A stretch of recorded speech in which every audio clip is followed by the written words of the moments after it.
In the 17th and 18th centuries, piracy became a major threat to European empire building. To curb such behavior, Britain took to executing such marauders and putting their bodies on display. The message was clear. Regardless of how much loot a pirate had or if they followed pirate traditions, once captured, they were destined for the end of a noose. So, today we're going to take a look at what it was like to witness a pirate execution. But before we get started, be sure to subscribe to the Weird History channel. After that, please leave us a comment and let us know what other piracy-related topics you would like to hear about. Okay, this isn't going to end well for the pirates. Yar. As early as the 15th century, pirates condemned by England's High Court of Admiralty were taken to the River Thames to perish. Others met their fates elsewhere, but pirates faced their end at the appropriately named Execution Dock, which is somewhere best to never dock at when boating. Punishments were doled out at the dock during low tide because the scaffold site needed to be within the jurisdiction of the court, the sea. To make sure it took place properly, Admiralty officials adopted measures to ensure the condemned person's feet would be covered with water while on the gallows. The site of the dock was near Wapping in London, north of the Tower. This was also adjacent to the so-called Pool of London, where ships from around the world would bring cargo. The spectacle was meant to discourage all sailors from committing similar acts as the offenders. To humiliate the pirates as much as possible, they were made to complete a walk of shame along a well-populated path on their way to the dock. The prisoner would be taken out of confinement early in the morning, usually carried in a cart with a coffin, chaplain, and, on occasion, the executioner who would seal his fate. The event,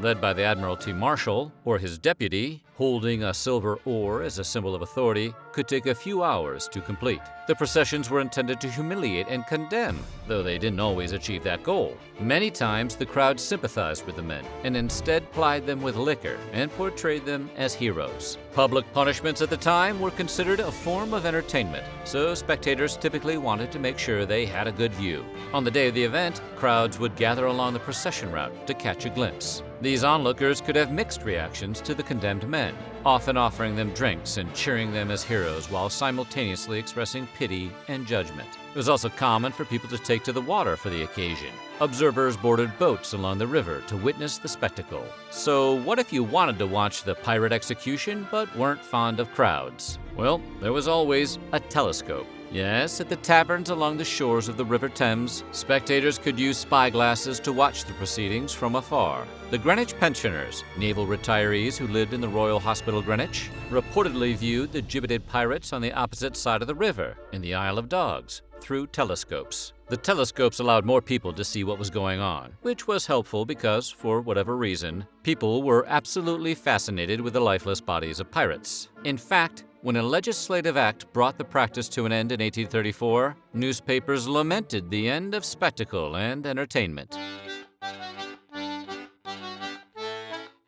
After being marched out to the scaffold, pirates were given the chance to address the large crowds that gathered to see them hang. Some of the condemned used the platform to lament their situation. Others tried to declare their innocence, and a few just wanted sympathy from the spectators. When one George Cusack was being prepared for the noose in 1674, he used his final speech to declare his innocence. He claimed his transgressions were only committed during a time of lawful war, and thus were permitted. Following his plea, however, he warned others against committing immoral and unlawful acts. Captain William Kidd reportedly told onlookers that he was innocent prior to his demise in 1701, but romanticized versions of his final words were later put to song. Pirates were given religious counsel before their sentences were carried out, and a chaplain often accompanied them to the scaffold. On his last morning, Captain William Kidd had a visit from a preacher who gave him a final sermon. After the first rope broke at the dock, the same churchman reportedly prayed with Kidd one more time before the second attempt. Prayer and the chance to repent weren't always welcomed by the condemned.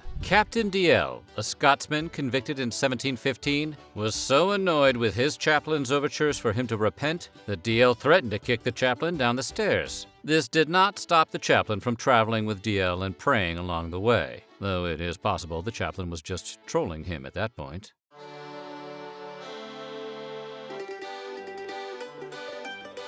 Pirates commonly received alcohol as they made their way to the gallows. Captain Kidd was reportedly given a flask before leaving confinement and imbibed rum during his entire procession. Other prisoners often received drinks along the way. As early as the 12th century, men and women condemned to the noose were allowed to drink on their way to the platform. In 1750, alehouses started providing the booze. It was quite lucrative for establishments like the Bowel Inn, where crowds gathered to participate in the event while paying for personal drinks. When 3 pirates were taken to the dock on February 4, 1796, it appeared as though at least one of them was in a state resembling that of a man stupidly intoxicated and scarcely awake. And who wouldn't want to be tipsy, especially when sentences were made to prolong the whole ordeal? In order to prevent their necks from breaking when they were dropped from the stage, pirates were reportedly hanged using shorter ropes than that of other condemned people. This was to lengthen their suffering as they slowly succumbed. The last minutes of the pirate's life, where he flailed from a rope, came to be called the Marshal's Dance, and it could last for 30 minutes or more. The short drop pirates were subjected to often resulted in spectators, or even authorities, speeding the process along by pulling on the pirates' legs to help them expire more quickly. This could also work against the condemned by breaking the rope,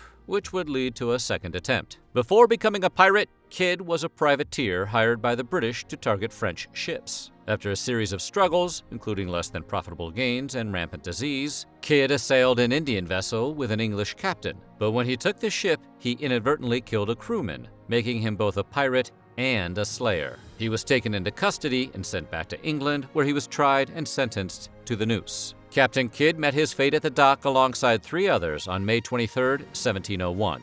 As we mentioned before, the first attempt to hang Kidd failed because his weight broke the rope. The second attempt, however, got the job done. More than 2 decades later, Captain John Gow experienced a similar fate. Gow was subject to double hanging in 1725. When he was first left on the noose, onlookers pulled his legs to try to speed up his passing, but they ultimately broke his rope, pulling him down and subjecting him to a second turn. Arr! Hey guys, thanks. In the immediate aftermath of a hanging, the pirate's lifeless husk would remain on the noose until the water rose 3 times, washing over it to symbolically wash away the offense. The man was then cut down. When it was part of the Admiralty's sentence, the cadaver was taken to a surgeon for dissection. Some expired pirates were given to the College of Physicians and Surgeons. Others could be sold to surgeons in London. It is possible that those sentenced to dissection were not submerged in the river for the requisite cleansing process to prevent bloating and rotting. This 3-tide rule, however, was out of use by the end of the 18th century. The bodies of the most notorious pirates were often put back along the River Thames as a warning to passerbys. When Captain James Lowry met his fate in 1752, he was transported directly from the dock to the galleons to be strung up in chains. Pirates chosen for this type of display were coated in tar to preserve the flesh and hoisted into the air. The British government was strategic in deciding where to put the gibbeted remains. In 1725, the remains of Captain John Gow and his lieutenant were split up. One was raised over Greenwich, while the other went to Deptford. The guiding principle was that it was more important to send a message to all who may potentially commit similar offenses than it was to put a cadaver near where a transgression had taken place. Records show that most people were pretty unnerved by the sight. According to 19th century archaeologist Albert Hartshorne, belated wayfarers were grieved by the horrid grating sound as the body in the iron frame swung creaking to and fro. Watermen usually tried to avoid passing such sights, but on some occasions, they went close by to chase away birds that pecked the remains.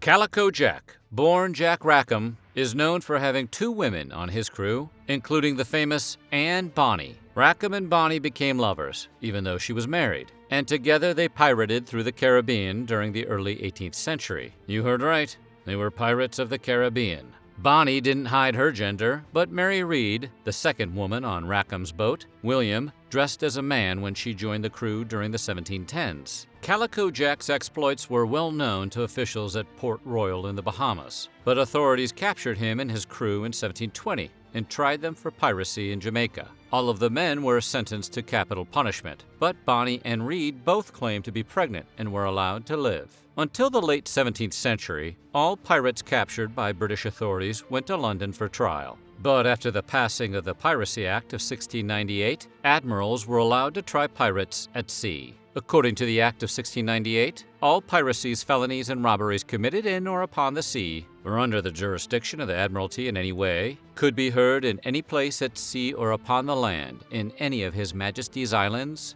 plantations, colonies, dominions, forts, or factories. The Act empowered Admiralty officials to appoint commissioners to take into custody and hold a trial for anyone accused of such lawlessness. The Act also expanded what could be considered piracy to anyone who, wittingly or knowingly, set forth any pirate, or aid and assist or maintain, procure, command, counsel, or advise any person or persons whatsoever to do or commit any piracies or robberies upon the seas and such person, and specified procedure to be used in the name of justice. Long story short, these people did not like pirates. So what do you think? What's worse, a regular execution or a pirate execution? Let us know in the comments below, and while you're at it, check out some of these other videos from our weird history.